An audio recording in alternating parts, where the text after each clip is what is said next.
కర్ణాటకలో పెట్రోల్ ధర భారీగా పెరిగింది. కర్ణాటకలో పెట్రోల్పై ₹3, డీజిల్పై ₹3.20 పెంచారు. కర్ణాటకలో ₹102.85 చేరింది పెట్రోల్ ధర. ఇక డీజిల్ ధర ₹88.93 చేరింది. ఇక ఈ పెరిగిన ధరలు తక్షణం అమల్లోకి వస్తాయి.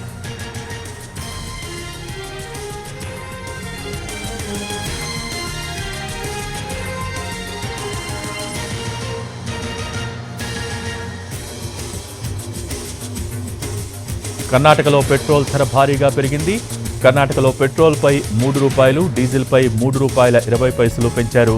కర్ణాటకలో ₹102.85 చేరింది పెట్రోల్ ధర. ఇక డీజిల్ ధర ₹88.93 చేరుకుంది. ఈ పెరిగిన ధరలు తక్షణం అమల్లోకి వచ్చాయి.